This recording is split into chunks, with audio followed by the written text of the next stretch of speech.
Above the 10 here. What's that? Holy! Holy!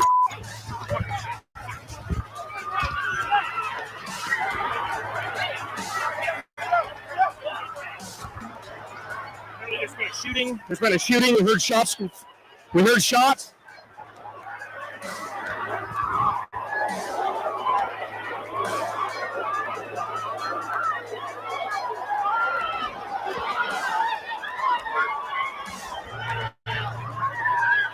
You guys okay? Okay, now 5 is a lot, right? I'm going to give you some credit. Do you know how many mass shooters there have been in America over the last 10 years? Counting or not counting gang violence? Great. Get down. What the fuck?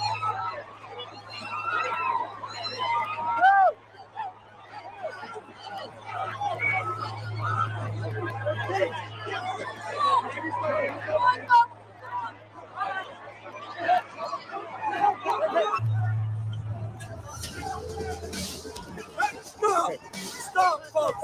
Stop!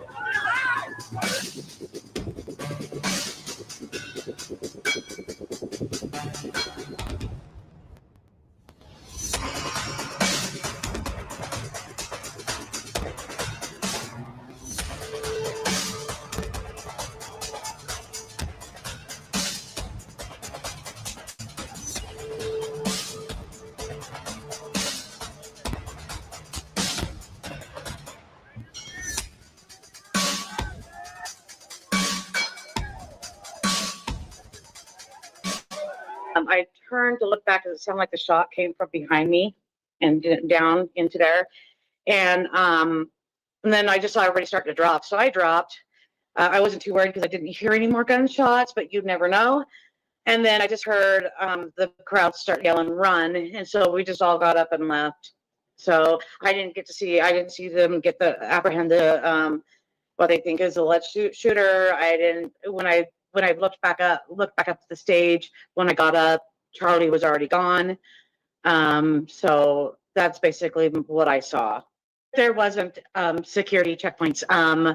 When I saw that they were coming, I went onto the site, got my ticket, and so I had it on my phone ready to show.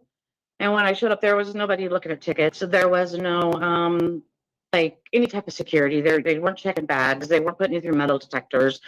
There was some cops, some police officers. I don't know how many. There just wasn't any security really, and that kind of had me nervous when I was there. I was thinking, what's going to prevent anybody that wants to try to do something from happening? And the next thing you know, it happens.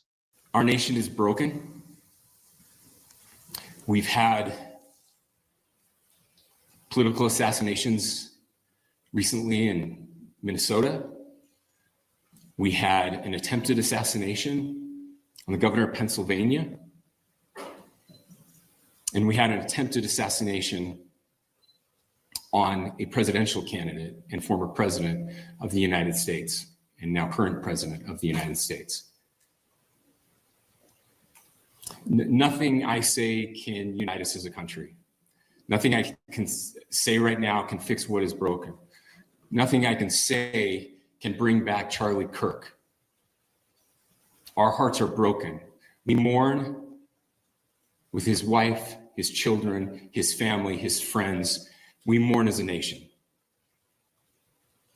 If anyone in the sound of my voice celebrated even a little bit at the news of this shooting, I would beg you to look in the mirror and to see if you can find a better angel in there somewhere. I don't care what his politics are. I care that he was an American. We desperately need our country. We desperately need leaders in our country. But more than the leaders, we just need every single person in this country to think about where we are and where we want to be. To ask ourselves, is this it? Is this what 250 years has wrought on us? I pray that that's not the case. I pray that those who hated what Charlie Cook stood for will put down their social media and their pens and pray for his family, and that all of us will try to find a way to stop hating our fellow Americans. To my great fellow Americans, I am filled with grief and anger at the heinous assassination of Charlie Kirk on a college campus in Utah. Charlie inspired millions, and tonight all who knew him and loved him are united in shock and horror.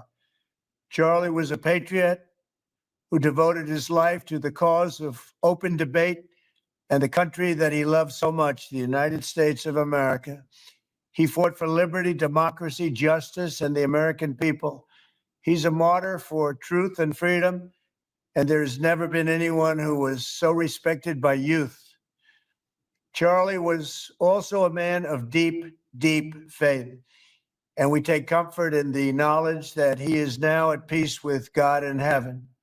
Our prayers are with his wife, Erica, the two young, beloved children, and his entire family, who he loved more than anything in the world. We ask God to watch over them in this terrible hour of heartache and pain. This is a dark moment for America. Charlie Kirk traveled the nation, joyfully engaging with everyone interested in good faith debate. His mission was to bring young people into the political process, which he did better than anybody ever, to share his love of country and to spread the simple words of common sense. On campuses nationwide, he championed his ideas with courage, logic, humor, and grace. It's a long past time for all Americans and the media to confront the fact that violence and murder are the tragic consequence of demonizing those with whom you disagree day after day, year after year, in the most hateful and despicable way possible. For years, those on the radical left have compared wonderful Americans like Charlie to Nazis and the world's worst mass murderers and criminals. This kind of rhetoric is directly responsible for the terrorism that we're seeing in our country today, and it must stop right now. My administration will find each and every one of those who contributed to this atrocity and to other political violence, including the organizations that fund it and support it, as well as those who go after our judges, law enforcement officials, and everyone else who brings order to our country.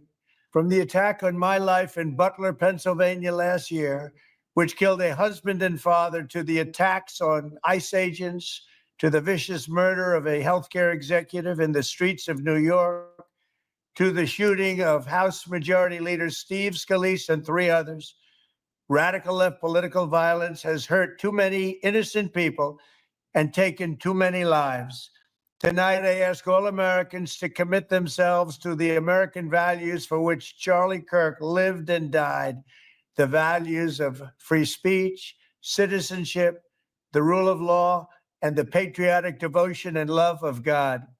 Charlie was the best of America, and the monster who attacked him was attacking our whole country.